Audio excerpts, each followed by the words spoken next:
Hello Facebook, est-ce que tu vas bien? C'est déjà le 20e jour sur les 21 de défi Appréhende la parole tous les jours en live Facebook.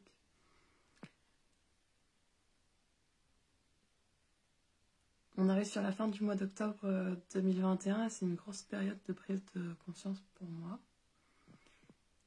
J'ai hâte la semaine prochaine de vous retrouver en présentiel.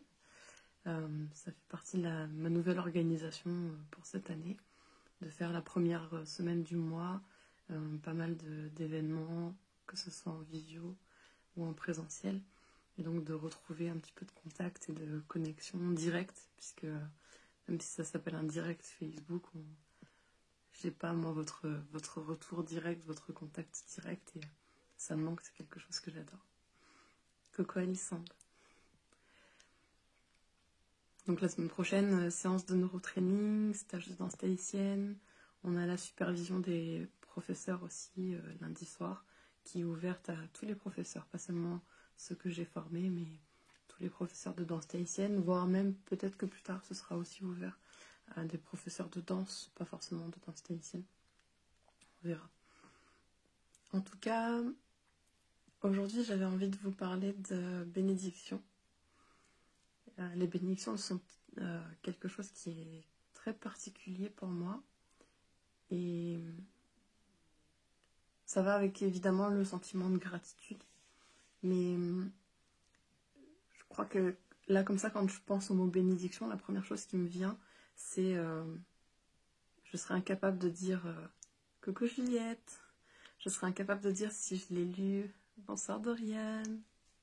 J'adore. Merci quand vous mettez des commentaires. C'est trop bien que je puisse vous dire bonjour. Ça me fait vraiment plaisir. Donc les bénédictions, j'avais lu ça quelque part, ou j'avais vu ça quelque part, je ne saurais pas vous dire, mais il y a très très longtemps, que quand vous croisez quelqu'un, vous pouvez toujours lui offrir quelque chose. Et offrir quelque chose à quelqu'un, c'est pas du tout lui donner un cadeau physique, matériel. Ça peut être simplement un sourire, ça peut simplement être une bonne intention. Et je me souviens avoir lu ça, que ça m'ait marqué. Et Hola Beba. Je me souviens avoir lu ça, que ça m'ait marqué et l'avoir testé. Je le teste régulièrement, de juste marcher dans la rue et d'envoyer cette bénédiction intérieure à la personne en lui souhaitant une bonne journée, en lui souhaitant le meilleur. Et je ne saurais pas vous décrire le sentiment que ça crée à l'intérieur de moi, mais c'est quelque chose que je sens hyper puissant en fait. Moi, ça m'oblige à venir dans une certaine forme de concentration intérieure et de connexion intérieure pour connecter et gérer mon énergie et à quel endroit je l'envoie en fait. Donc c'est quelque chose que vous pouvez essayer aussi. Et pourquoi je vous parle de bénédiction? Parce que ceux qui me suivent depuis un moment savent que la bienveillance est quelque chose de très important pour moi. Ceux qui me suivent peut-être pour la première fois, et encore une fois, mettez-moi un commentaire que je puisse vous dire bonjour, surtout si c'est la première fois que vous tombez sur ce live.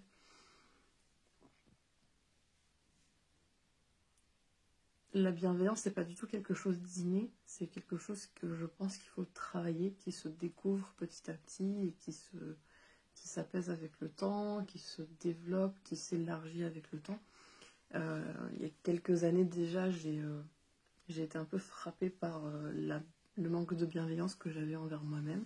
Et donc c'est quelque chose sur lequel je travaille depuis des années, en écoutant de quelle façon je me parle et en me demandant si c'est comme ça que je parlerai à ma meilleure amie. Parce que je pars du postulat que mes meilleurs potes, les gens que j'aime, c'est même mes élèves de danse tahitienne ou les personnes que j'ai en neurotraining, évidemment, c'est pas en leur criant dessus et en étant désobligeante avec eux que je vais les faire grandir. Ça ne va faire que générer du stress chez eux. Ça va pas du tout les mettre dans de bonnes conditions pour pouvoir évoluer. Donc je fais mon possible depuis très longtemps pour être le plus bienveillante possible, être la plus douce, créer un espace de sécurité psychologique où la personne va pouvoir évoluer. C'est quelque chose que j'ai fait dans mon couple aussi, il y a des années de ça, et le polyamour découle aussi d'une certaine façon de tout ça. Je sais que... Bonsoir Marie.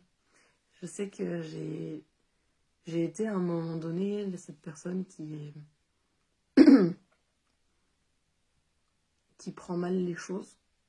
Sauf que j'ai découvert plus tard qu'en étant une personne qui prend mal les choses, les gens n'avaient pas envie de venir me parler en fait.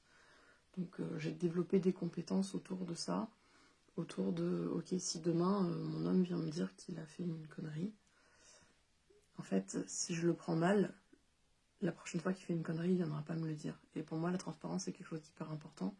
Donc je préfère m'obliger à me calmer, malgré le fait que ça demande énormément d'énergie, plutôt que pour qu'il sache que de tout quoi qu'il arrive, peu importe ce qu'il fait, je préfère qu'il vienne m'en parler en fait. Donc ça demande énormément de travail sur soi, mais globalement c'est comme ça que je fonctionne avec tout. J'ai envie demain que mon fils vienne me parler de ses conneries plutôt que de me les cacher. Et je sais qu'il ne pourra faire ça que si je suis capable de gérer mes émotions et de ne pas me mettre en colère d'un coup ou de ne pas lui envoyer des paroles désagréables dans la tête parce que je ne sais pas gérer mes émotions en fait. Donc la bienveillance envers les autres, c'est quelque chose que je mettais en place depuis très longtemps. Et puis un jour, j'ai été rattrapée par ma façon de me parler à moi-même, qui n'était pas du tout bienveillante.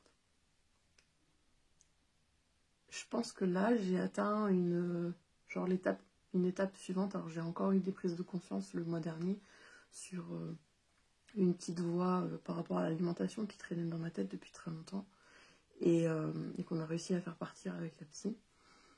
Parce que tous les thérapeutes, enfin peut-être pas, en tout cas moi en tant que thérapeute, je suis suivie aussi et c'est quelque chose qui me semble important. Il me semble que c'est quand on fait des études de, je sais plus si c'est de psychologie, de psychiatrie, mais on doit avoir également, on doit suivre également un cursus en tant que patient pour pouvoir faire ses propres nettoyages. Enfin moi ça me semble logique, hein. Moi j'ai fait des arts martiaux pendant une énorme partie de ma vie. Et mon père, qui était pourtant formateur de prof et professeur d'aïkido, il continue à prendre des cours d'aïkido. L'apprentissage, pour moi, est quelque chose qui ne se termine jamais. Donc,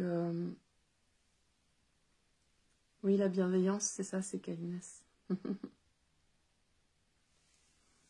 Oui, je sais que c'est... Alors, je viens de lire un commentaire qui dit « Bienveillance, c'est difficile à tenir quand on subit le contraire au quotidien. » C'est vrai, c'est vrai. Mais je crois que la façon dont on se parle à soi-même, alors certes c'est quelque chose qu'il faut apprendre, je crois pas qu'on puisse l'inventer comme ça du jour au lendemain tout seul. Peut-être qu'il y a des gens qui le font de façon innée, mais effectivement je pense que ça s'apprend et du moment où on connaît déjà ce mot de bienveillance, ben, je crois qu'on peut faire des recherches dessus et on peut commencer à créer ça à l'intérieur de soi. Et je crois profondément que quand on le crée à l'intérieur de soi, on le crée, ça se matérialise autour de nous aussi. Donc après c'est une question de croyance. Donc pour en revenir à l'apprentissage, pour moi l'apprentissage est quelque chose qui ne s'arrête jamais et c'est pas parce qu'aujourd'hui je suis thérapeute que moi je me fais pas suivre. Je serais plus rassurée d'ailleurs d'aller voir une thérapeute qui me dit qu'elle-même elle a des mentors, elle a des psys, qu'elle a un suivi également. D'accord, je sais pas si ça semble logique à tout le monde ça. Et donc j'avais une petite voix encore qui traînait dans ma tête, qui me harcelait un peu toute la journée sur ce que je mangeais, ce genre de choses. Et ça a été un gros déblocage il y a plus longtemps qu'un mois, ça doit faire 2-3 mois. Et là, je crois que c'est depuis la semaine dernière, donc je vous ai dit que j'écoutais pas mal de podcasts sur l'argent, je sais plus si je vous l'ai dit. J'écoute pas mal de podcasts du coup sur l'argent. Et en quoi l'argent est un... Alors j'ai pas de problème, j'ai pas de gros problème avec l'argent et avec ma façon de le considérer. Mais j'aime continuer à me former et aller chercher plus en profondeur, malgré les choses que je sais, aller chercher plus en profondeur encore mes blocages, mes limites, mes croyances limitantes et tout ce que je peux évoluer, parce que là, je mets des projets en route dans ma vie professionnelle qui sont assez importants et je sens que j'ai besoin d'être accompagnée en fait. Donc les podcasts sont une façon de me former, je vous en ai parlé déjà. Et j'aime cette façon de voir l'argent comme un outil. Et comme tous les outils, vous pouvez en faire quelque chose de bon ou quelque chose de pas bon. J'aime assez les gens qui disent que l'argent est un amplificateur. Si t'es une bonne personne à la base, ben, tu utiliseras ton argent pour faire des bonnes choses, des choses saines, tu vois.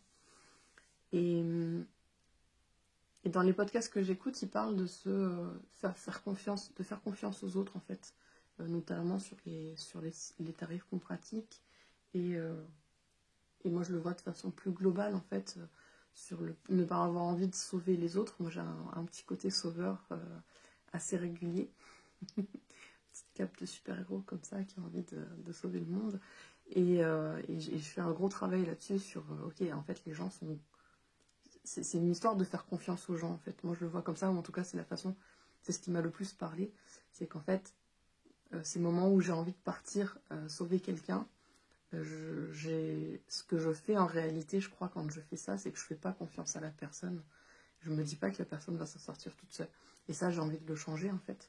J'ai envie, quand je vois quelqu'un qui va mal ou qui se plaint d'aller mal, pouvoir dire, voilà, moi je suis là, je propose des choses, mais je te fais confiance, en fait, tu es capable de sortir de ça, tu es capable de faire un pas en avant, tu en seras peut-être pas capable toute seule tout le long du chemin, tout seul tout le long du chemin, tu auras besoin de déclics, de choses qui te donnent de la force et tout ça, mais en tout cas, moi par exemple, je suis là, quelqu'un qui a besoin de moi, je peux aussi juste le laisser venir vers moi et faire le premier pas. Je ne sais pas si c'est très clair, parce que du coup, ce sont des choses que je suis en train d'apprendre, que je suis en train de remasteriser dans ma tête.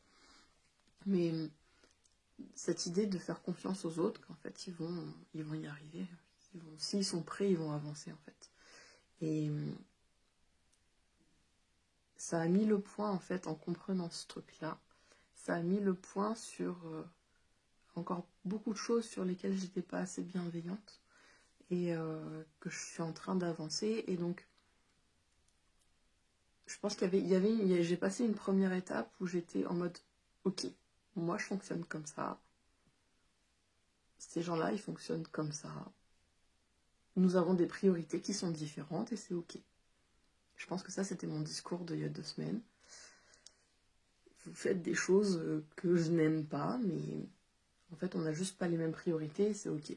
Voilà, ça, c'était mon discours il y a 2 semaines. Le discours que je suis en train de changer, que je suis en train de rehausser, parce que j'ai l'impression que le discours vers lequel je vais... Coucou Betty!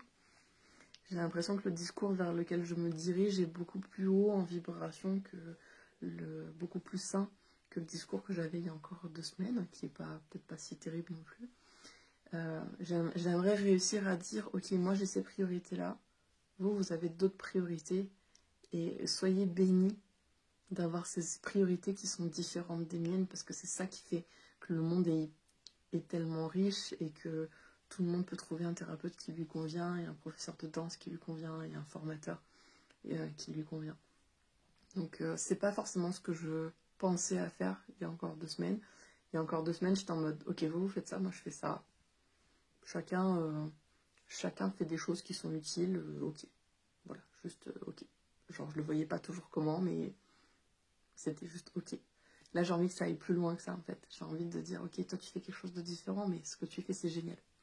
Peu importe que ce soit pas dans mes valeurs, peu importe que ce soit pas dans mes priorités, je suis heureuse que tu fasses ça en fait. Et je mets de la bonne intention et de la bonne vibration et de la bonne énergie sur chaque chose qui se passe pas comme je voudrais, qui respecte pas mes priorités, qui respecte pas mes valeurs. J'ai envie de mettre de la bonne intention vers ça et j'ai l'impression que ça va tout changer. Rien que le fait de le dire déjà là, je sens à quel point c'est beaucoup plus juste, ça me résonne beaucoup plus juste que mon ancienne façon de fonctionner. Alors effectivement, pour en revenir à sauver, pas sauver, on ne peut pas aider quelqu'un qui ne demande pas, d'aide, mais on peut filer plus de graines des fois, ou en tout cas on a l'impression d'avoir fait son maximum. Je pense que c'est plutôt une question de soi en fait, je crois que quand on est plus ancré, on arrive mieux à dire si on est plus ancré, je crois que c'est plus facile de ne pas avoir envie d'envoyer des graines à tout le monde pour que les gens fassent pousser de la bienveillance, etc. Je crois que quand on est plus ancré, on peut juste agir sur les choses sur lesquelles on a la main. Comme moi, j'ai la main, par exemple, sur ma page Facebook et mes lives Facebook. Et c'est cet ancrage aussi là que je suis en train de continuer à développer. Donc aujourd'hui, je voulais vous parler des bénédictions parce que chaque chose qui... Je crois vraiment que l'univers est bien fait. Je crois que c'est une de mes premières croyances. Que l'univers est bien fait, il est bien calculé, il est bien structuré. Et j'ai envie aujourd'hui de pouvoir envoyer une bénédiction, peu importe ce qui se présente devant moi, peu importe comment quelqu'un réussit, comment quelqu'un gagne de l'argent, comment quelqu'un enseigne, comment quelqu'un est thérapeute. J'ai envie de pouvoir envoyer de la bonne intention là-dessus plutôt que de dire « Ah, bon d'accord, les gens ils font comme ça. Je veux plus réagir comme ça, je veux plus ça. Je veux plus ça, je veux pouvoir dire ah d'accord, il y a des gens qui fonctionnent aussi comme ça. Super, c'est que ça doit convenir à d'autres personnes qui sont pas du tout concernées par mes méthodes à moi. Donc c'est hyper cool. Et voilà, je sais pas combien de temps ça va prendre, mais je sens déjà en le disant aujourd'hui, parce que ça fait plusieurs jours que je réfléchis là-dessus, et je sens déjà en le disant aujourd'hui que c'est plus stable, c'est plus doux, je me sens plus ok avec cette façon de faire là et ça résonne plus juste. Voilà, je sais pas si ça vous parle, mais je me souviens aller chez ma neurotrainer et lui raconter que la veille, je rentrais hyper tard, mais il y avait 2 jeunes qui faisaient du stop et que j'avais fait un détour pour les ramener et tout ça. Et ma neurotrainer qui me dit, mais c'était il y a presque 10 ans, et ma neurotrainer qui me dit, mais tu pouvais aussi juste leur souhaiter de trouver quelqu'un très très rapidement sans te taper un détour de 1 heure pour les ramener en fait. Et j'étais en mode, oui, ok. Mais voilà, c'est je sais pas, le pouvoir des bénédictions. Je sais pas si ça vous parle. Je me souviens aussi pour mes 24 ans, avoir fait des petits papiers et que j'avais offert à chacun avec marqué 24 bénédictions dessus. Et à l'intérieur, j'avais marqué une bénédiction et c'était très rigolo parce que tout le monde avait tiré ça au sort. Enfin, avait pioché un petit papier dans la corbeille. Et j'avais mon cousin qui venait d'emménager ici. Il avait eu un petit papier disant que ton foyer soit toujours un endroit où tu te sens en sécurité, où tu te sens heureux. J'avais des potes qui avaient des problèmes de dos et ils avaient tiré un petit papier sur la bonne santé et le bien-être général du corps. Enfin, je sais pas, je trouve que les bénédictions c'est un truc hyper puissant et moi j'essaye le matin de ne pas sortir de mon lit tant que j'ai pas souri au moins une fois et remercié pour quelque chose qui est là dans ma vie en fait. Voilà, donc j'espère que ça vous résonne juste, que ça vous résonne d'une autre façon, que ça vous donne des idées ou pas du tout. Donc ça vous a juste fait passer 5 minutes sur Facebook, cool ou pas en fait. Peu importe. Quoi qu'il en soit, ça me va. Je suis contente que vous ayez écouté et je vous fais des très très gros bisous. Et du coup, on va se retrouver pour un dernier direct. Mais si ça vous a plu que je fasse des directs comme ça, que je prenne la parole de façon spontanée, un peu à n'importe quelle heure, et d'avoir des replays à regarder plutôt que simplement des visuels, des événements et des textes, faites-le moi savoir, parce que j'ai l'habitude de la transmission orale, et effectivement, les lives Facebook, c'était plutôt sympa pour pouvoir livrer un message, pour pouvoir partager ses pensées. Voilà. Moi, j'adore. Super. Merci, Béba. Ça me fait vraiment plaisir. C'était un vrai gros défi en fait pour moi de prendre la parole juste là entre le coucher d'Éden et le moment où je vais me coucher dans la journée quand j'ai le temps en fait et de prendre ce temps-là en fait parce que dans la journée quand j'ai le temps en fait je prends jamais le temps. Ça me demande de l'organisation mais je prends du temps pour ça et ça me plaît bien. Ça me plaît bien. J'adore aussi. Ben super. Génial. Ça me donnera du courage. Dites-le moi, hein, ça vraiment, même si vous regardez en replay ou quoi, merci de regarder, merci d'écouter. Et moi, j'aime. Et n'hésitez pas à laisser un commentaire pour que je sache, pour que ça m'encourage peut-être à prendre la parole. Ok? Coucou Sophie! Oui, tu regarderas en replay, on a parlé de bénédiction, on a parlé de bienveillance, donc voilà. Sur des sujets différents, et d'en discuter, c'est super. Je ne peux pas suivre régulièrement, mais ça m'intéresse. Alors le but, c'était vraiment de ne pas faire des choses continues, justement, en forme d'épisode, mais des pensées voilà, posées à droite à gauche avec le bon titre, si jamais ça vous parle et que vous avez envie d'écouter un replay plus que l'autre. Tu nous offres ton temps et c'est top. Mais j'aime bien offrir mon temps. Ça me fait du bien. C'est prendre la parole sur ces sujets-là, ça me permet vraiment d'organiser ça dans ma tête. Et vous savez que le verbe a une très grande puissance. Donc, entre le moment où je le réfléchis dans ma tête et le moment où j'arrive à l'exprimer et à le partager, il y a déjà un gros cheminement en fait qui est fait, qui continue à se faire, et ça, c'est super important. De beaux sujets que je vais encore prendre plaisir et intérêt à écouter. Merci beaucoup. Donc, vous me direz si jamais vous testez les bénédictions Yavrana. Vous me direz si jamais vous testez les bénédictions comme ça, à lancer. Je sais plus, moi, je crois que je faisais ça dans le bus, par exemple. J'ai gardé l'habitude, dès que j'y pense, quand je suis dans un véhicule, à mettre une protection, en fait, une bénédiction sur chaque personne qui est dans le véhicule et une protection sur le véhicule pour qu'il reste intact. Pour éviter tout accident ou accrochage ou quoi que ce soit. C'est quelque chose que je fais régulièrement. Sur des lieux, sur des personnes, voilà. Avec vraiment sans me projeter trop loin sur comment je le mentalise, mais vraiment avec juste un ok, j'espère que ça va aller. Alors formulé de façon positive, mais voilà. Je veux que cette personne reste intacte, que cette voiture soit protégée, sans développer trop, parce que si je sais que personnellement, si je le développe trop, je vais partir dans le mental et c'est pas du tout mon but. Donc pour rester vraiment dans quelque chose d'intuitif et de simple, je mets voilà, juste en une phrase et hop, je connecte et après je laisse. Voilà. Je vous fais des gros bisous. Soyez tous bénis et j'espère que vous allez bien dormir et que vous allez passer du beau temps ce soir et au moment où vous allez écouter ça. Et je vous embrasse très fort. Merci beaucoup de m'avoir écouté et à bientôt. Coucou Muriel.